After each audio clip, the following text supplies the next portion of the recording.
할렐루야. 네, 오늘 이 시간 마태복음 6장 5절에서 13절 말씀을 중심으로 또 이 복음서의 말씀을 중심으로 말씀을 붙잡는 기도라는 주제로 함께 말씀을 나누기를 원합니다. 오늘 본문은 예수님께서 산상수훈 가운데에서 가장 명확하게 기도의 본질을 가르쳐 주시는 장면입니다.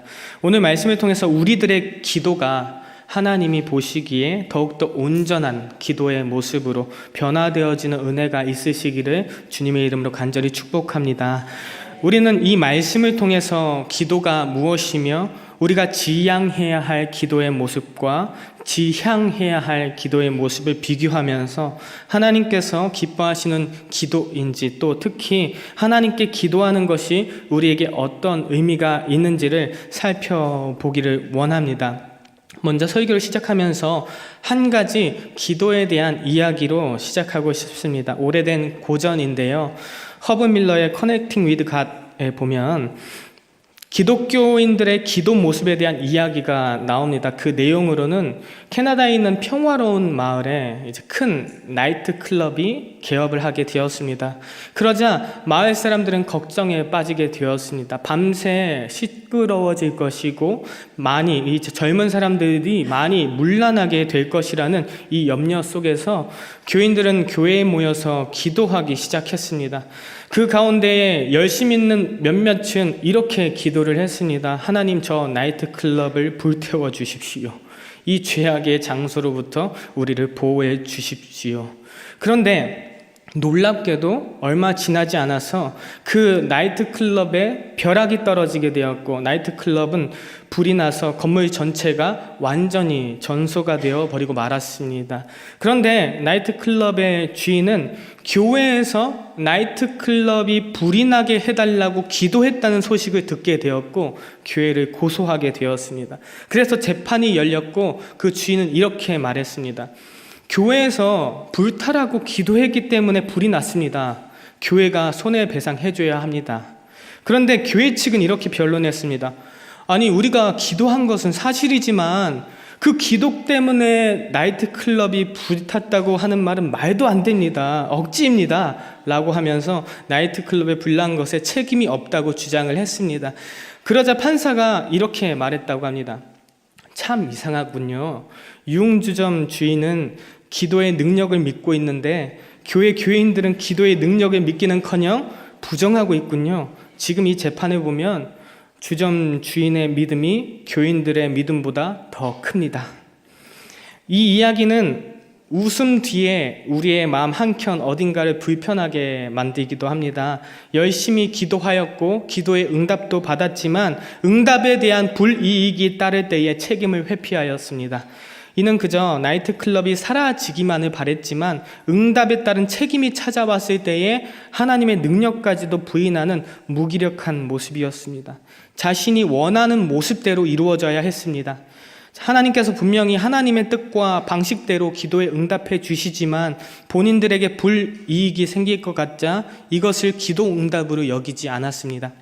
완벽하고 철저하게 우리가 원하는 모습으로 응답되어야만이 그리고 절대로 나에게 불이익이 없어야만이 기도 응답에 대해 흡족해하는 우리들의 모습이 있지는 않은지 한번 생각해 보셨으면 좋겠습니다. 우리가 오늘 드리는 이 기도는 하나님의 뜻에 우리의 뜻을 맞추어가는 기도일까요? 그것이 아니라면 나의 뜻에 하나님의 뜻이 맞춰지기를 바라는 기도일까요? 오늘날 많은 사람들이 자신의 기도하는 목적이 달성되기 위해서 신을 감동시키기 위해서 기도의 분량을 쌓기 위해 애를 쓰며 기도하기도 합니다. 어떤 사람들은 맹목적으로 또 형식적으로 기도를 하고 전혀 성경적이지 않은 기도를 하기도 합니다. 하나님의 뜻이 이루어지지 않더라도 오직 내 뜻이 이루어져야만 되는 정력적인 기도도 하기도 합니다. 저는 오늘 이 밤 그것이 온전하게 회복되기를 바라는 것입니다. 그렇다면 여러 가지 기도의 모습들 가운데에 우리가 경계해야 할 기도의 모습들은 어떤 모습들이 있을까요? 우리가 경계해야 하는 기도의 모습 첫 번째는 외식하는 기도입니다. 5절 말씀을 함께 읽어보기를 원하는데요. 함께 읽어보겠습니다. 시작. 또 너희는 기도할 때 외식하는 자와 같이 하지 말라. 그들은 사람에게 보이려고 회당과 큰 거리 어귀에 서서 기도하기를 좋아하느니라. 내가 진실로 너희에게 이르노니 그들은 자기 상을 이미 받았느니라. 아멘. 이 말씀은 나는 기도하는 사람이다 라고 자랑하지 말라는 것입니다. 성경책을 확인해 보시면 6장 2절에 나온 외식하는 자의 뜻이 여러 성경책들의 각주로 기록되어 있는 것을 제가 확인했는데요. 한번 보셔도 좋을 것 같습니다. 각주를 보시면 이 외식하는 자 휘포크리테스는 영국 배우라는 뜻으로 위선자를 의미하고 대개 바리새인들을 책망할 때 사용되었다고 기록되어 있을 것입니다. 외식이라는 것은 속에 있는 것을 감추고 밖으로 드러나는 것을 포장해서 드러내는 것을 말합니다. 바리새인들의 기도가 이러한 외식하는 기도였다는 것입니다. 그렇다면 왜 바리새인들의 기도가 외식하는 기도가 되었을까요? 아마도 처음부터 그러지는 않았을 것입니다. 바리새인들은 하루에 3번씩 시간을 정하고 기도하는 습관이 있었습니다. 시간을 정해서 기도하는 것이 나쁘다고 할 수는 없을 것입니다. 그런데 이들이 기도하는 시간을 정해놨기 때문에 시장에서 장을 보다가도 기도 시간이 되기도 하고, 그러다가 물건을 구매하다가 시간이 되었어요, 잠시만요 하고 기도를 하게 되는 것입니다. 그런데 사람들이 볼 때는 와, 저 사람 정말 경건한다 라고 칭찬을 받게 되었고, 이러한 칭찬들이 결국엔 바리새인들이 자랑하기 위해 기도하는 외식주의자로 만들어 버린 것입니다. 이제는 일부러 장 보다가 잠시만요 하고, 하나님 제가 헌금을 100만 원 했습니다. 다음 달에는 더 많이 헌금할 것을 아시죠? 하나님 홀로 영광 받아 주시옵소서. 이제 더 많은 사람 앞에서 기도하고 싶습니다. 그 당시에 하나님의 말씀이 증거되었던 회당에서 또 큰 거리 어귀에 서서 기도를 합니다. 하나님 아시죠? 헌금 100만 원 했는데 저번에 말씀했던 더 많이 헌금했습니다. 이제는 옆에서 저는 200만 원 했습니다 라고 하면서 소리치면서 기도하는 척을 하고 있는 것입니다. 이런 외식하는 기도가 잘못된 이유가 무엇일까요? 5절 하반절을 보시면 기도의 주체가 잘못되었기 때문이죠. 기도는 하나님께 드려져야 마땅한 것인데, 하나님이 받으셔야 하는 것인데, 하나님께 드린 것이 아니라 사람의 칭찬을 바라고 기도했기 때문에 사람에게 드린 것입니다. 주체가 사람이니까 하나님께서 들으실 것도 없는 것입니다. 그래서 자기의 상을 이미 받았다라고 말씀하고 계시는 것입니다. 또 주님께서는 제자들에게 이방인들과 같이 기도하지 말라고 말씀하시는데요. 우리가 또 경계해야 할 기도 두 번째는 중언부언하는 기도입니다. 7절 말씀에 또 기도할 때에 이방인과 같이 중언부언하지 말라. 그들은 말을 많이 하여야 들으실 줄 생각하느니라. 아멘. 중언부언이라고 하는 것은요, 잡다한 정도로 말을 길게 끌거나 아무 의미 없는 말을 반복해서 주문처럼 같은 내용을 반복해서 길게 늘어놓는 기도를 중언부언이라고 합니다. 그런데 같은 말을 반복한다고 무조건 중언부언하는 기도이겠습니까? 예수님께서도 겟세마네 동산에서 이 잔을 내게서 지나가게 하여 주시옵소서라고 3번이나 반복해서 기도하셨습니다. 그런데 이 기도는 진심이 담긴 하나님과의 인격적인 대화라는 점에서 차이점이 있는 것입니다. 아이가 장난감을 사달라고 바닥에 누워서 장난감 사줘, 장난감 사줘, 장난감 사줘, 사줘, 사줘, 사줘 하면서 반복적으로 쏟아내듯이 말하는 것을 보면서 이 아이가 지금 나랑 인격적인 대화를 하고 있구나 라고 생각하지 않는 것처럼, 반복하는 기도의 말들로 내가 지금 정확히 무엇을 말하는지도 모르면서 이거 해주세요, 이거 해주세요, 저것도 해주세요, 해주세요, 해주세요 이렇게 막 쏟아내듯이 기도를 한다면 그것은 인격적인 하나님과의 인격적인 대화라고 할 수 없을 것입니다. 문제는 그러한 기도들이 내가 주문처럼 같은 말을 반복해서 신을 움직이게 만든다는 생각으로 기도하는 중언부언의 기도라는 것입니다. 그리고 이방인들은 기도를 길게 해야지 신이 기도를 들어준다고 생각을 했습니다. 그리고 오늘날도 마찬가지로 기도의 분량이 어느 정도 차야지 하나님께서 기도를 들어주신다고 생각하시는 분들이 참으로 많습니다. 우리가 경계해야 할 기도 세 번째는 분량을 채우는 기도입니다. 누가복음 18장에 불의한 재판관과 과부 비유가 나옵니다. 이 재판관은 하나님을 두려워하지도 않고 사람들을 무시하고 있는 악한 불의한 재판관이었습니다. 그런데 원한이 있는 불쌍한 과부가 재판관을 찾아가서 자기의 원한을 좀 풀어달라고 부탁하고 있는 것입니다.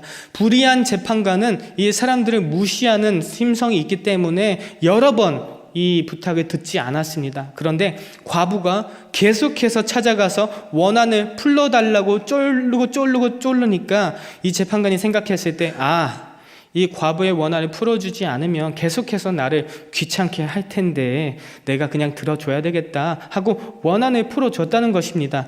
그리고 하물며 하늘에 계신 너희 아버지께서 너희의 원한을 들어주시지 않겠느냐라고 말씀하고 계시는 것이지요. 불의한 재판관은 그 사람의 그 사정과 형편을 보지 않고 그냥 귀찮아서 들어주었다는 말입니다. 과부가 계속해서 괴롭히니까 귀찮아서 뭔지도 모르는 원한을 풀어준 것처럼 하나님께서도 이와 같이 우리가 하나님 앞에 자꾸 기도하고 자꾸 매달릴 때에 하나님께서 귀찮아서 들어줘야 되겠다라고 하신다면 하나님의 모습도 불의를 행하는 재판관의 모습과 같은 모습이 아니겠습니까? 주님께서 이 재판관이 불의하다고 말씀하신 것은 이 불의한 재판관과 하나님과 같다고 말하라는 것이 아니라 불의한 재판관과 하나님은 다르다, 대조하기 위함인 것이겠죠. 불의한 재판관은 귀찮아서 들어졌을지 몰라도 하나님은 반드시 하나님의 사랑 안에서 하나님이 보시기에 가장 완벽한 타이밍에 가장 좋은 모습으로 우리의 원한들을 풀어주실 것이라는 점에서 차이점이 있는 것입니다. 과부가 불의한 재판관에게 몇 번이나 찾아왔지만 무시했던 불의한 재판관과는 다르게 하나님께서는 우리가 드리는 기도를 들으시고 우리의 신음에도 응답하시며 내가 기억하고 있지 못하는 기도까지도 다 기억하시는 하나님이라는 점에서 불의한 재판관과는 완전히 다른 것입니다. 이 비유의 핵심은 불의한 재판관조차도 끈질기게 요청한다면 응답한다면 사랑과 공의의 하나님께서는 얼마나 더 신실하게 그분의 자녀들의 기도에 응답하실 것인가를 보여주는 말씀인 것입니다. 그러나 그 기도에 대한 응답이 우리가 원하는 응답의 모습과는 다를 수가 있다는 점이 중요한 것입니다. 그러나 반드시 더 선하고 신실하게 응답하신다는 사실은 우리는 기억해야 할 것입니다. 그렇기 때문에 예수님은 이 비유를 통해서 1절에 항상 기도하고 낙심하지 말아야 함을 가르치고 계시는 것입니다. 사랑하는 여러분, 우리 하나님 아버지께서는 인격적인 우리의 아버지 되어 주십니다. 만약에 기도의 분량을 채워야 기도를 들어주시는 하나님이시라면 저는 이 하나님 아버지의 모습이 인격적인 하나님의 모습과는 거리감이 있다고 생각이 듭니다. 만약에 그렇다고 한다면 어떤 사람이 죽을 병에 걸려서 하나님 아버지께 간청한다고 한번 생각해 봤으면 좋겠습니다. 하나님, 너무 힘듭니다. 제가 불치병이고 이제 얼마 못 가 죽는다고 합니다. 이제 얼마 못 산다고 합니다. 이렇게 기도를 할 때에 하나님께서는 그때 이제 손가락을 하나 드시는 것입니다. 한 번. 이렇게 기도할 때에 이제 또 기도하는 것이 하나님 살려주세요. 2번. 자, 100번 채워야 되는데 이제 98번 남았으니까 좀만 더 힘내거라. 그렇게 기도하다가 99번째까지 기도하고 이게 정말 하나님의 뜻이 아니구나 하고 기도를 포기했다고 생각해 보십시오. 아이고 아까워라, 아쉬워라. 딱 한 번만 더 기도했으면 너 살았는데 딱 한 번 모자라서 못 산다. 잘 가라 하고 죽게 두신다면 우리가 이런 하나님을 인격적인 분이라고 말할 수 있겠냐는 것이고, 반대로 이것이 하나님의 뜻이라고 한다면 우리가 하나님을 비인격적인 분이라고 할 수 있겠느냐는 것입니다. 또 우리가 경계해야 할 기도 또 4번째입니다. 4번째는요, 내 뜻을 구하는 기도입니다. 고린도후서 12장 7절에서 9절 말씀, 7절에서 10절 말씀을 함께 읽어봤으면 좋겠는데요. 함께 읽어보도록 하겠습니다. 시작. 여러 계시를 받은 것이 지극히 크므로 너무 자만하지 않게 하시려고 내 육체의 가시 곧 사탄의 사자를 주셨으니 이는 나를 쳐서 너무 자만하지 않게 하려 하심이라. 이것이 내게서 떠나가게 하기 위하여 내가 3번 주께 간구하였더니 나에게 이르시기를 내 은혜가 내게 족하도다. 이는 내 능력이 약한 데서 온전하여 짐이라 하신지라. 그러므로 도리어 크게 기뻐함으로 나의 여러 약한 것들에 대하여 자랑하리니 이는 그리스도의 능력이 내게 머물게 하려 함이라. 그러므로 내가 그리스도를 위하여 약한 것들과 능욕과 궁핍과 박해와 곤고를 기뻐하노니 이는 내가 약한 그때의 강함이라. 아멘. 바울에게는 육체의 가시 곧 사탄의 사자라고 부르는 질병을 가지고 있었습니다.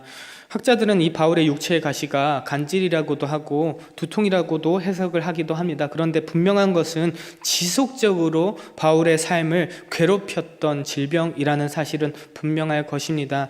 바울은 이 육체의 가시로 인해서 복음을 전하고 하나님의 사람으로 살아감에 있어서 굉장한 어려움을 가지고 있었습니다. 그래서 바울은 하나님 앞에 그 육체의 가시를 거두어 달라고 하나님 앞에 3번이나 간절하게 기도를 했는데 하나님께서 바울의 기도에 응답해 주시기를 네가 받은 계시가 너무 크기 때문에 너로 하여금 교만하지 않도록 하기 위해서 내 몸에 육체의 가시를 두었다는 이 하나님의 응답을 받았습니다. 그리고 주님께서는 내 은혜가 너에게 족하다. 이는 내 능력이 약한 데서 온전하여짐이라는 주님의 음성을 바울에게 들려주셨고 그러므로 도리어 크게 기뻐하고 자신의 약한 것들에 대해서 자랑하겠다고 바울이 고백하게 되는 것입니다. 하나님께서 내가 너무 교만하지 않도록 하기 위해서 육체의 가시를 두었다는 그 음성을 듣고 난 다음에 이 바울은 육체의 가시를 위해서 다시 기도했을까요? 더 이상 기도하지 않았겠죠. 그렇다면 이 문제는 더 이상 바울의 기도 제목이 아닌 것입니다. 바울의 기도 제목이었던 육체의 가시의 문제는 해결이 된 것입니다. 그것을 위해서 기도할 필요가 없게 된 그 다음부터 그 육체의 가시는 더 이상 병이 아니라 하나님이 사용하시는 수단이 되었기 때문입니다. 따라서 바울이 더 이상 그 병 때문에 괴로워하지도 그 병 때문에 자기가 불쌍하다고 생각하지도 않았습니다. 비록 불편함은 있었겠지만 그럼에도 거기에 하나님의 뜻이 있다는 확신이 있었기 때문에 바울은 다시는 육체의 가시를 위해서 기도하지 않았을 것입니다. 그렇기 때문에 그 문제는 더 이상 문제가 될 수가 없는 것입니다. 우리의 인생 속에서 우리도 육체의 가시와도 같은 문제들을 안고 살아가고 있습니다. 그것이 질병일 수도 있고요. 인간관계일 수도 있고 반복되는 실패일 수도 있습니다. 그것이 너무 괴로워서 하나님께 간절히 기도를 합니다. 하지만 하나님의 응답은 해결이 아니라 동행일 수도 있다는 사실입니다. 그때에 우리는 바울처럼 기도의 방향을 바꾸어야 하는 것입니다. 하나님, 제 뜻을 이루어 주시옵소서가 아니라 하나님의 뜻에 제 마음을 맞추겠습니다 라는 기도로 기도하시기를 소망합니다. 지금까지 우리는 외식하는 기도, 중언부언하는 기도, 분량을 채우는 기도, 내 뜻을 구하는 기도, 그리고 이 내 뜻을 구하는 기도는 정욕을 구하는 기도라고 할 수도 있겠습니다. 이렇게 여러 가지 우리가 경계해야 할 기도에 대해서 알아보았습니다. 제가 말씀드리고자 하는 것은 이러한 기도의 모습들이 우리에게 있을 때에 우리의 기도는 더욱더 온전한 기도의 모습으로 바뀌어 가야 한다는 것을 말씀드리고 싶은 것입니다. 그렇다면 우리의 기도가 어떻게 온전하게 변화될 수 있는 것일까요? 이를 위해서 우리는 말씀을 붙잡는 기도를 해야 하는 것입니다. 시편 119편 105절 말씀에 주의 말씀은 내 발의 등이요 내 길의 빛이니이다 라고 말씀하셨습니다. 여기서 고대 이스라엘 사회에서 길이라는 단어, 이 데레크는 단순히 길뿐만이 아니라 삶의 태도와 계획과 전반에 거친 삶의 모든 방향을 의미하고 있습니다. 주님이 말씀이 우리의 발걸음을 밝히시고 우리가 나아가야 할 길을 밝혀주십니다. 우리가 우리의 삶 속에서 주님의 말씀을 한 구절 한 구절 순종하며 나아갈 때에 우리의 삶 속에서 주님의 뜻이 이루어지는 것입니다. 다니엘서 9장 2절에 마치 다니엘이 예레미야 29장 10절의 예언의 말씀에서 바벨론에서 70년이 차면 내가 너희를 돌보고 나의 선한 말을 너희에게 성취하며 너희를 이곳으로 돌아오게 하리라 라는 이 예언의 말씀을 읽고 여전히 다니엘은 포로 생활 중이었지만 그 말씀을 이미 받은 줄로 알고 그 예언의 말씀을 붙잡고 하나님의 계획을 깨달은 후에 그 말씀대로 그 말씀의 방향에 맞추어서 기도를 했던 것처럼 또 히브리서 11장 8절 말씀에 마치 아브라함이 하나님께서 주신 약속의 말씀을 의지하면서 나아갔던 것처럼 우리가 하나님의 말씀을 읽고 묵상하며 기도할 때에 하나님께서는 우리에게 올바른 길을 보여주시고 우리의 걸음을 확고하게 하실 줄로 믿습니다. 그러므로 우리의 기도 방향 역시 말씀을 따라가야 하는 줄을 믿으시기를 소망합니다. 그렇다면 오늘 말씀에서 주님께서 우리에게 어떻게 기도하라고 말씀하고 계시는 것일까요? 마태복음 6장 6절 말씀을 함께 읽어봤으면 좋겠습니다. 읽겠습니다. 시작. 너는 기도할 때에 내 골방에 들어가 문을 닫고 은밀한 중에 계신 내 아버지께 기도하라. 은밀한 중에 보시는 내 아버지께서 갚으시리라. 아멘. 네, 여기서 골방은요, 사람들을 의식하지 않는 곳을 골방이라고 합니다.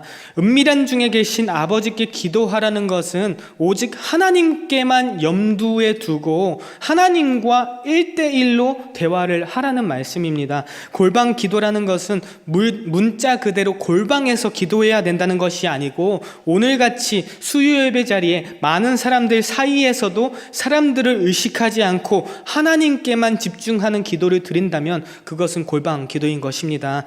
사랑하는 여러분, 기억하셨으면 좋겠는 것은 기도란 하나님 아버지와 인격적인 만남이자 대화라는 사실을 기억하셨으면 좋겠습니다. 마태복음 7장 7절에서 8절에 우리가 구하면 주신다고 말씀해 주셨고 그리고 나서 9절에서 11절 말씀에 기도응답의 조건에 대해서 말씀해 주십니다. 9절에서 11절 말씀을 함께 읽어봤으면 좋겠습니다. 함께 읽겠습니다. 시작. 너희 중에 누가 아들이 떡을 달라 하는데 돌을 주며 생선을 달라 하는데 뱀을 줄 사람이 있겠느냐? 너희가 악한 자라도 좋은 것으로 자식에게 줄 줄 알거든. 하물며 하늘에 계신 너희 아버지께서 구하는 자에게 좋은 것으로 주시지 않겠느냐? 아멘. 자식이 떡을 달라고 하면 돌을 줄 아버지가 없고 자식이 생선을 달라 하면 뱀을 줄 아버지가 없다는 것입니다. 하물며 하늘에 계신 너희 아버지께서 구하는 자에게 좋은 것으로 주시지 않겠느냐라고 말씀하셨습니다. 좋은 아버지라면 자식이 떡을 달라고 할 때 돌을 주어서는 안 되고 떡을 주어야 하는 것입니다. 더 나아가서 좋은 아버지라면 자식이 배고프다고 돌을 달라고 잘못 말해도 돌을 주어서는 안 됩니다. 떡을 주어야 하는 것입니다. 좋은 아버지라면 자식이 생선을 달라 하는데 뱀을 주어서는 안 됩니다. 뱀을 달라고 해도 생선을 주어야지 좋은 아버지이신 것입니다. 만약에 도둑질을 했는데 하나님 저 이 도둑질 한 거 안 걸리게 해주세요 라고 했는데 그대로 이제 들어주신다면 이 바늘도둑이 소도둑 되는 것입니다. 만약에 이런 아버지라면 저 이제 죽고 싶어요. 저 독 주세요. 독 좀 주세요. 해도 독을 주시는 아버지일 것입니다. 좋은 아버지는 자식에게 좋은 것과 유익한 것이 무엇인가를 생각하는 아버지이신 것입니다. 만약에 아버지가 자식에게 미안해서 또 좋은 아버지라고 듣고 싶어서 원하는 대로 다 해준다고 한다면 자식이 어떤 모습으로 성장되게 될까요? 아마도 그 자식의 모습은 망하는 길, 타락하는 길로 걸어가고 있을 것입니다. 만약에 우리 하나님께서 우리가 해달라는 대로 다 들어준다면 여러 가지 확률을 고려해 봤을 때에 누가 좀 어떻게 됐으면 좋겠다, 저 사람 망했으면 좋겠다, 저 나라 멸망했으면 좋겠다라고 하는 우리들의 잘못된 기도까지 다 들어주신다고 한다면 아마도 벌써 일찌감치 이 세상은 멸망하고 말았을 것입니다. 저는 요즘 들어서 인생이 내 맘대로 되지 않는다는 것이 굉장한 은혜를 받고 있습니다. 만약에 인생이 내 맘대로 내 뜻대로 다 되었다면 내가 과연 하나님을 찾을 수 있었을까라고 했을 때에 저가 내린 결론은 절대로 아니다라는 결론을 냈습니다.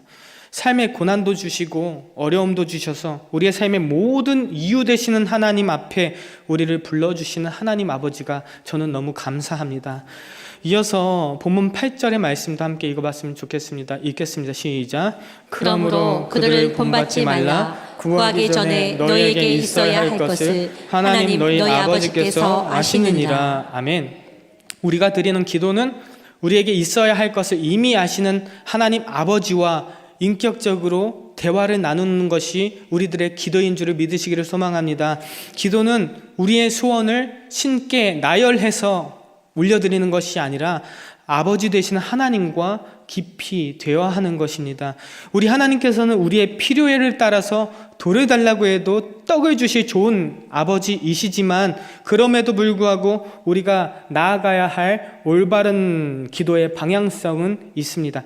주님께서는 말씀을 통해 이러한 기도들을 본받지 말라고 가르쳐 주셨고 또 이어서 주기도문을 통해서 말씀에 기반한 기도의 틀을 주시고 계시는 것입니다.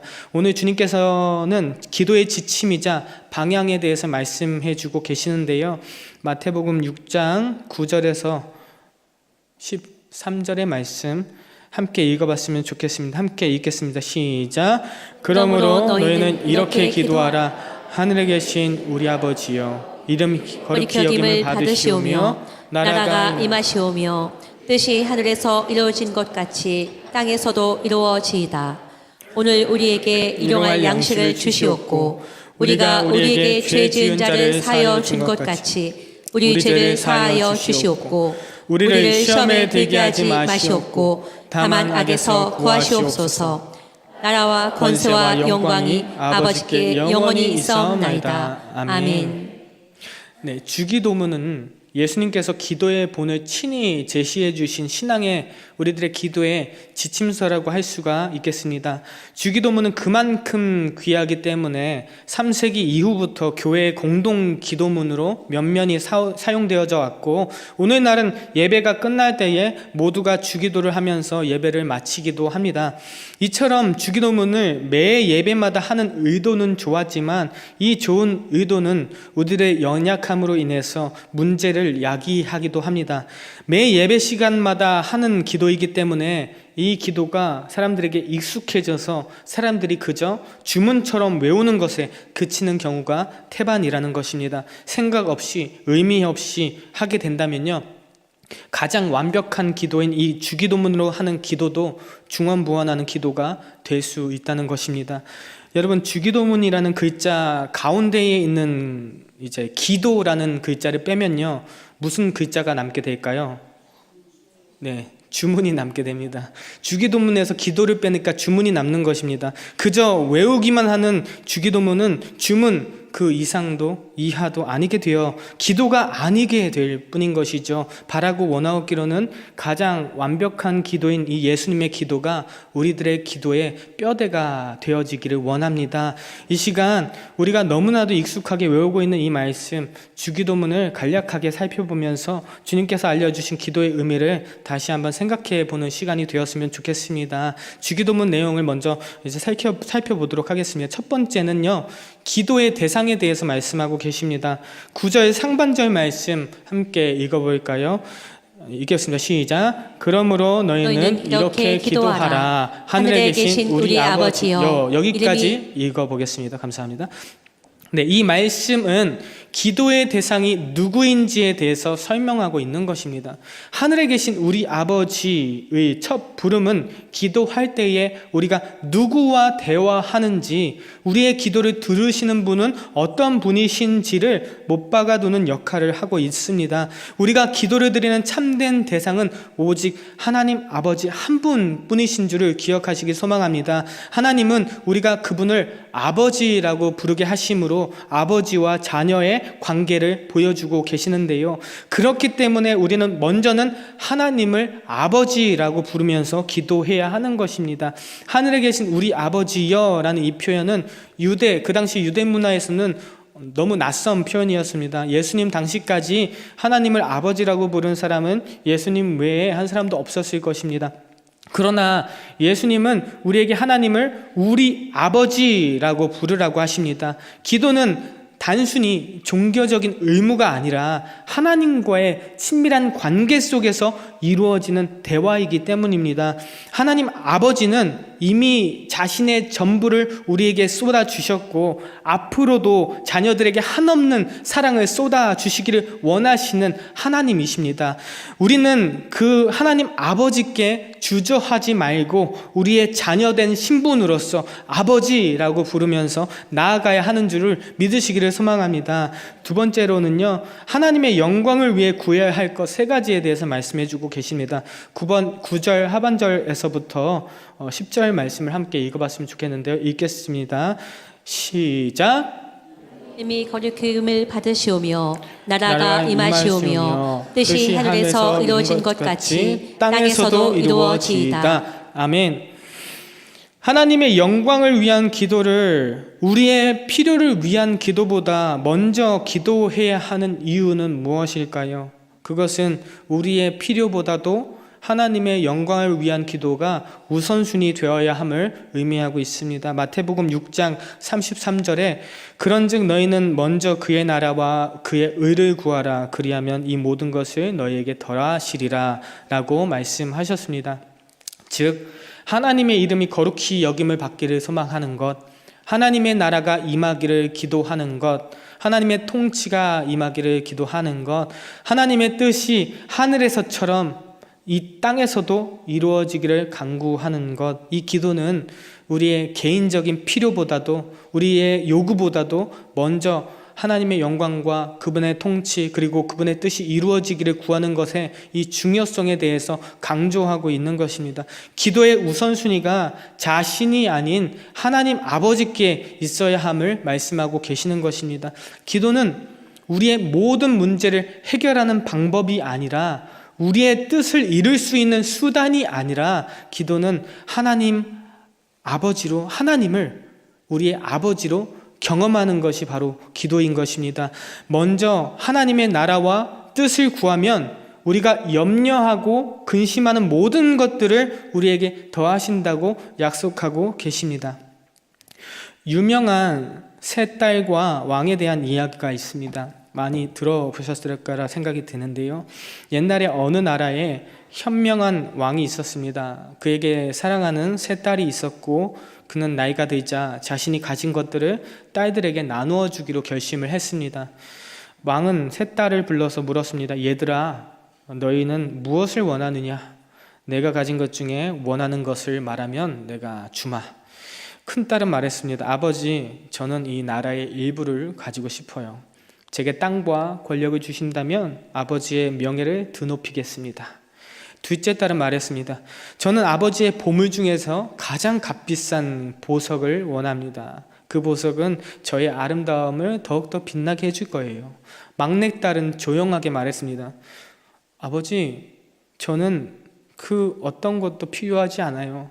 저에게는 아버지만 있으면 됩니다. 왕은 그 말을 듣고 깊은 감동을 받았습니다. 큰딸과 둘째 딸은 무엇을 받을까 생각했지만 막내딸은 그 아버지 자체를 소중히 여겼던 것입니다. 그래서 왕은 말했습니다. 진정 나를 사랑하는 딸은 너로구나. 나라와 보물보다도 나를 선택한 너에게 나의 모든 것을 맡기겠다. 사랑하는 여러분, 하나님께 무엇을 받을까가 아니라 하나님 자체를 원하시는 우리가 되기를 소망합니다. 세 번째로 우리의 필요를 위해서 구해야 할 것 4가지에 대해서 주기도문에서 말씀하고 있습니다. 우리의 필요를 위해서 구해야 할 것 첫 번째는 일용할 양식입니다. 양식의 의미는 인간이 일상의 삶을 유지하기 위해서 필요한 모든 조건을 포괄합니다. 일용할 양식을 구하는 기도는 축적된 양식을 의지하면서 살라는 것이 아니라 양식의 공급자이신 하나님만을 의지하려는 기도입니다. 범사의 하나님을 찾고 날마다 우리의 필요를 채우시는 하나님을 진심으로 의지하는 기도가 바로 일용할 양식을 구하는 기도인 것입니다. 그리고 두 번째는 죄를 용서받는 것과 용서하는 것입니다. 우리 예수님을 믿는 그리스도인들은 측량할 수 없으신 하나님의 사랑을, 그 은혜를 이미 경험한 사람들입니다. 이런 의미로 주님이 가르쳐 주신 이 용서의 기도는 우리에게는 정말 중요한 의미로 다가오는 것입니다. 우리의 영혼을 위한 기도이기 때문입니다. 죄는 하나님과의 교제, 사람과의 교제, 모든 관계를 망가뜨리는 것이 바로 죄입니다. 누군가에게 상처받았거나 아픔이 있어서 복수하고픈 마음이 생긴다면 이것을 기억하셨으면 좋겠습니다. 하나님이 우리를 먼저 용서해 주셨다는 사실을 계속해서 기억하셨으면 좋겠습니다. 저는 감사하게도 현재는 용서하지 못하고 있는 사람은 없는데요. 그런데도 계속해서 주위에서 힘들게 하는 사람, 그런 사람 언제든지 생길 수도 있습니다. 그런데 계속해서 주위에서 그런 사람이 생길 수도 있는데, 그럼에도 불구하고 우리들은 교회의 공동체로 묶인 한 지체입니다. 그렇기 때문에 그 사람을 외면해서는 안 되는 것이고, 그 사람을 아픈 손가락인 것 같아도 그 아픈 손가락으로 여기면서 우리 한 몸처럼 같이 지내야 되는 것이겠죠. 왜냐하면 저도 우리 하나님 아버지의 너무나도 아픈 손가락이었기 때문입니다. 우리 하나님의 아버지가 아픈 손가락이 바로 저 자신이고 바로 우리들이라는 사실을 기억하셨으면 좋겠습니다. 우리 모두 용서의 기쁨을 맛본 사람으로서 다른 사람에게 또 복수하지 않고 용서의 길로 나아가시기를 간절히 소망합니다. 세 번째 내용은요, 시험에 들지 않고 악에서 건짐받는 것입니다. 우리 삶은 시험의 연속이죠. 우리들의 가정이나 자녀들, 또 우리들의 직장, 삶 속에서 우리는 날마다 또 간혹 시험을 받게 됩니다. 왜 이런 시험에 들까요? 그것은 자기가 옳다고 생각하는 고집 때문일 수 있습니다. 예수님의 수제자 베드로도 시험에 들었었고 예수님을 배반하기까지 했습니다. 그렇다면 우리는 잘할 수 있을까요? 아닙니다. 우리 역시 우리의 힘을 의지하면 반드시 실패할 수밖에 없습니다. 주님은 우리의 약함을 이미 알고 계십니다. 그래서 이 사탄의 요구에 대해서 하늘 아버지께 친히 중보자로서 기도하고 계시는 것입니다. 우리를 대신하여서 싸우고 계시는 것입니다. 그러므로 우리는 다른 것에 눈을 돌리거나 의지해서는 안 될 것입니다. 승리의 길은 우리가 아니라 오직 예수 그리스도를 바라보는 데 있다는 사실을 기억하셨으면 좋겠습니다. 지금까지 우리가 주님이 가르쳐 주신 기도를 배웠는데요. 이제 나의 삶에서 하나님께 드리는 기도를 점검해 보기를 원합니다. 그리고 이 기도의 마지막은 나라와 권세와 영광이 아버지께 영원히 있사옵나이다. 아멘. 하나님 아버지의 위대하심을 찬양하는 송영으로 이제 마무리가 되고 있는데요. 우리들의 기도의 모습이 항상, 우리들의 기도의 마지막이 이 송영의 모습으로 끝나야 하는 줄로 믿으셨으면 좋겠습니다. 기도의 분량을 길게 한다고 거기에 응답하셔야 하는 분이라고 말씀드렸지만, 그럼에도 불구하고 기도의 분량을 정한다면 그것은 우리의 상태가 평안히 찾아오고 자연스럽게 하나님의 영광과 하나님을 찬양하는 이 송영이 우리들의 심령 속에서 이제 넘쳐 나오게 될 때, 그 기도가 나오게 될 때가 바로 비로소 우리가 기도를 마무리했다라고 이제 생각해 보셨으면 좋겠습니다. 우리가 깊이 기도해 보신 분은 반드시 경험했을 거라고 생각이 듭니다. 우리가 정말로 깊이 하나님의 성령을 의지하면서 기도하셨던 분들은 모두 동일하게 이 안쪽에서 이제 반드시 그 마지막에는 하나님을 찬양하는, 하나님의 위대하심을 찬양하고 우리들 심령 가운데서 하나님의 송영이 흘러나오게 됨을 경험하셨을 줄로 믿습니다. 이는 하나님께 모든 것, 곧 나라와 권세와 영광이 영원히 있으므로 우리가 그로부터 이 모든 선한 것을 구하고 또 받을 수 있으며 우리의 기도가 들린다는 이 사실을 하나님께 영광 돌리는 이 마지막 말로 마치고 있는 것입니다. 팀 켈러 목사님은 기도라는 책에서 이렇게 말씀하셨습니다. 첫 번째는 기도는 하나님의 사랑을 체험하고 그분과 하나됨을 경험하는 수단이다 라고 말씀하셨고, 두 번째로는 기도의 핵심은 내적인 평안이 아니라 하나님 나라를 실현하는 부르심에 있다 라고 말씀하셨습니다. 이 첫 번째는 무엇을 말하고 있는 것일까요? 기도는 단순히 무엇을 주세요 라고 요청하는 시간이 아니라 하나님과 가까워지는 시간이라는 뜻입니다. 쉽게 말해서 우리가 사랑하는 사람과 시간을 보내면 그 사람의 마음을 더 잘 알게 되듯이 하나님과의 깊은 이 교제를 통해서 하나님의 사랑과 인격을 우리가 깊이 경험하게 된다는 것입니다. 하나님, 저 여기 있어요 라고 말하면서 하나님 앞에 머무는 시간이 우리 안에 하나님에 대한 사랑과 신뢰를 자라게 한다는 것입니다. 마치 아버지의 따뜻한 품에 안기듯이 기도는 우리를 하나님 아버지의 품으로 나아가게 하는 것입니다. 그리고 두 번째는 무엇을 말하고 있는 것일까요? 기도는 단지 내가 편안해지고 걱정이 사라지는 심리적 안정을 위한 도구가 아니라 하나님께서 이 세상에 이루고자 하시는 뜻, 즉 하나님 나라가 내 삶을 통해서 이 땅에 나타나게 하는 데 있다는 것입니다. 쉽게 말해서 하나님 제 뜻을 들어주세요가 아니라 하나님, 하나님의 뜻이 제 삶을 통해 이루어지게 해주세요 라고 말하는 게 이 기도의 중심이라는 것입니다. 예수님이 가르쳐 주신 주기도문처럼 말입니다. 아버지의 뜻이 하늘에서 이루어진 것 같이 땅에서도 이루어지게 하소서. 기도의 목적은 우리의 아버지 되시는 하나님과 나누는 인격적인 교제에 있다는 것을 기억하시기를 소망합니다. 마지막으로 요한복음 15장 4절에서 7절 말씀을 한번 읽어봤으면 좋겠습니다. 네, 함께 읽어보겠습니다. 시작. 내 안에 거하라. 나도 너희 안에 거하리라. 가지가 포도나무에 붙어있지 아니하면 스스로 열매를 맺을 수 없음 같이 너희도 내 안에 있지 하면 그러하리라. 나는 포도나무요 너희는 가지라. 그가 내 안에 내가 그 안에 거하면 사람이 열매를 많이 맺나니 나를 떠나서는 너희가 아무것도 할 수 없습니다. 사람이 내 안에 거하지 아니하면 가지처럼 밖에 버려져 마르나니 사람들이 그것을 모아다가 불에 던져 사르느니라. 너희가 내 안에 거하고 내 말이 너희 안에 거하면 무엇이든지 원하는 대로 구하라. 그리하면 이루리라. 아멘. 사랑하는 여러분, 포도나무와 가지의 비유를 통해서 이것을 알게 되시기를 소망합니다. 주님께서는 자신을 참 포도나무라고 소개하십니다. 참 포도나무가 있다는 것은 가짜 포도나무가 있다는 것이고, 가짜 포도나무가 있다는 것은 가짜 포도나무에 붙어있는 가지가 있다는 것입니다. 사랑하는 여러분, 지금까지 우리가 바라고 있던 이 열매들은 무엇일까요? 우리가 지금까지 기도해왔던 그 기도의 제목들은 어떤 기도의 제목들이 있을까요?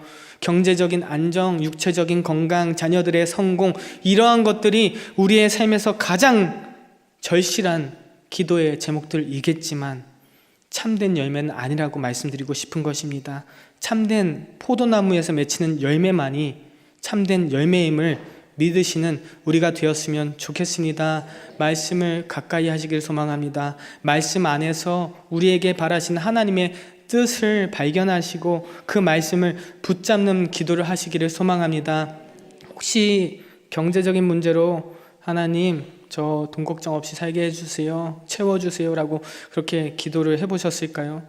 너희는 먼저 그의 나라와 그의 의를 구하라. 그리하면 이 모든 것을 너희에게 더하시리라 라고 하신 하나님의 말씀을 붙잡으시고, 하나님, 제가 이 직장을 통해서 정직하게 일하게 하시고 하나님 나라의 가치를 드러내며 필요를 나눌 수 있는 사람이 되게 해주세요. 이 어려움 속에서도 하나님이 공급자이심을 신뢰하게 하시고 이 과정을 통해 저의 교만이나 불신들을 다루어 주십시오 라고 기도해 보시는 것은 어떨까요? 혹시 건강과 질병을 위해서 하나님 병을 낫게 해주세요 라고 기도하고 계셨을까요?